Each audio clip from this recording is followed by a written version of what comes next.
بابا عرفان الحق جہلم میں آج ہم ان کے پاس آئے ہیں اور پاکستان کے مستقبل کے حوالے سے مختلف لوگ مختلف باتیں کرتے ہیں، تو ہم نے کہا ایک ایسی شخصیت سے پوچھیں جو ہمیں کچھ روحانی لحاظ سے، دینی لحاظ سے، ان کی معلومات، ان کا جائزہ، ان کا تجزیہ کیا کہتا ہے۔ بہت شکریہ عرفان صاحب، آپ ہمارے ساتھ شامل ہو رہے ہیں۔ پاکستان کے مستقبل کے حوالے سے کچھ بتائیے، کچھ لوگوں کو امید کی کرن دکھائیے۔ دیکھیں، بات یہ ہے، مجھے تو بہت سارے لوگ امید ہی کا بابا کہتے ہیں کہ میں نے کبھی نا امیدی کی بات نہیں کی۔ نا امیدی کی بات کرنے والا نہ اللہ کا بندہ ہو سکتا ہے اور نہ اللہ کا خاص بندہ ہو سکتا ہے۔ نا امیدی گناہ نہیں، کفر ہے۔ بات یہ ہے کہ اللہ ہم پہ مہربان ہے اور ہمیشہ سے ہم پہ مہربانیاں کر رہا ہے۔ آپ یہ دیکھ لیں کہ ہم میں بے شمار کوتاہیاں ہیں، بے شمار بدعمالیاں ہیں، بے شمار خرابیاں ہیں، اس کے باوجود اس کی نعمتوں میں کوئی کمی ابھی تک واقع نہیں ہوئی۔ اگر ابھی تک جو مفلوق الحالی ہے یا جو خرابی ہے وہ صرف اس لیے ہے کہ ہم اللہ کے باغیوں میں اس وقت ہمارا شمار ہے۔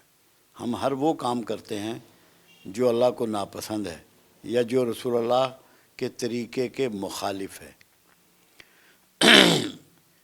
اللہ یہ چاہتا ہے کہ ہم اپنے آپ کو تھوڑا سا بدلیں تاکہ آپ کے یہ معاملات بھی اللہ بہتر کر دے اور آپ کو ایسے حکمران اور ایسے لیڈران عطا کر دے جو اجتماعی سوچ رکھتے ہوں اور اپنی اور اپنے خاندان کی سوچ سے بڑھ کر ملک کی خدمت کریں۔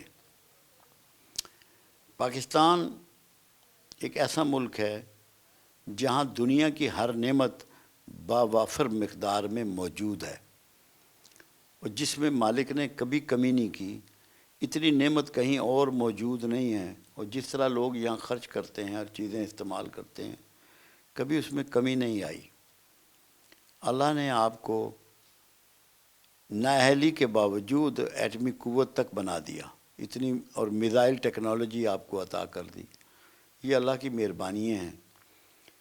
ہمیں تھوڑا سا تبدیل ہونا ہے بس، اس کے بعد اس کی رحمتیں اور کرم شروع ہو جائیں گے۔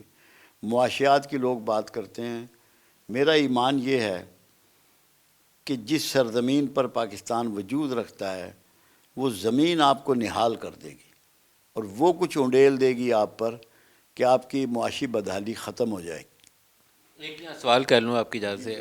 آپ کہا کرتے ہیں، میری آپ سے پہلے بھی بات ہو، کہ زیر زمین کچھ ایسا یہاں سے دریافت ہوگا کہ جس سے پاکستان کے مالی حالات، معاشی حالات بہت بہتر ہو جائیں گے، تو وہ وقت کتنی دور ہے اور کب تک یہ بہتری والے اثار آپ کو نظر آتے میرے ذاتی خیال میں پاکستان کی جو حالات میں تبدیلی آنی ہے 2025 سے آنی ہے، زیادہ دور نہیں ہے۔ ابھی 9 مہینے یا 10 مہینے اس کے باقی ہیں اور تبدیلی آئے گی، مگر پہلے لوگوں کی سوچ میں چینج آنی چاہیے۔ وہ اللہ سے توبہ کریں، معافی مانگیں، اور توبہ یہ ہوتی ہے کہ جو غلط کام کر رہے ہیں ہر بندہ، ہمارے ہاں ملک صاحب سب سے بڑا پرابلم یہ ہے، میں دوسروں پہ تنقید کرتا ہوں، دوسروں کو ٹھیک کرنا چاہتا ہوں، اپنی اصلاح نہیں چاہتا۔ جب تک کہ ہم نے اپنی سیلف جو ہے نا مانیٹرنگ نہ کی تو اللہ کے انعامات جو ہیں یہ ہم سے چھین لیے جائیں گے۔ ہیں؟ ایک آپ اکثر کہا کرتے ہیں کہ یہاں ایک سخت قسم کا احتساب ہونا ہے، اور وہ آپ کو لگتا ہے کہ وہ وقت زیادہ دور نہیں ہے، کچھ بہت ہی نزدیک آ گیا وہ احتساب۔ اس کی وجہ یہ ہے، اس احتساب کی نوعیت کیا ہوتی ہر چور جکڑا جائے گا۔ اس کا یہ لیول نہیں ہوگا کہ وہ چور کس لیول کا ہے۔ جس نے مملکت خداداد کو کوئی بھی نقصان کبھی پہنچایا ہے، یہاں کے بسنے والوں، کیونکہ پاکستان، میں بھی پاکستان ہوں، آپ بھی پاکستان ہیں، ہم سب پاکستان ہیں، ہم ہی پاکستان ہیں، اور کیا ہے پاکستان۔ جس نے بھی ظلم زیادتی کی ہے وہ بخشا نہیں جائے گا۔ ہے؟ اور یہ ٹائم کب سے شروع ہو رہا ہے اس اکاؤنٹیبلٹی والا؟ میرا خیال ہے کہ اسی سال میں کسی وقت شروع ہو جانا ہے۔ اسی سال اکاؤنٹیبلٹی ہوگی، اور 2025 سے آپ کہتے ہیں کہ وہ بہتری والا وقت شروع ہوگا، میرا تو ذہن یہی کہتا ہے۔ جس میں آپ کو لگتا ہے زیر زمین کچھ ایسا دریافت ہوگا کہ پاکستان کے حالات جی بدل ہاں، انشاءاللہ کوئی منرل ہو جائیں، کوئی تیل ہو جائے، کوئی سونا ہو جائے، کوئی گیسز ہو جائے، کچھ بھی مطلب ہے اللہ کی طرف سے عطا ہوگا تاکہ لوگوں کے معاشی حالات بدل جائیں گے۔ جب تک ہم نے اس پہ توجہ نہ دی تو شاید اللہ بھی پھر ہماری مدد نہ کرے۔ آپ کے پاس دو چیزیں اتنی وافر مقدار میں موجود ہیں جن کو آپ کے ہاں یوٹیلائز نہیں کیا جا رہا. ایک لینڈ ہے بے آباد پڑی ہوئی ہے اور ہر قسم کی زمینیں اس میں موجود ہیں.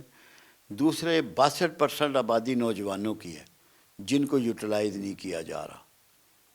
میں آپ کو بات بتاؤں، معوذتاً سے ایک صحافی نے ایک دفعہ پوچھا کہ آپ کا کوئی مسئلہ ہے؟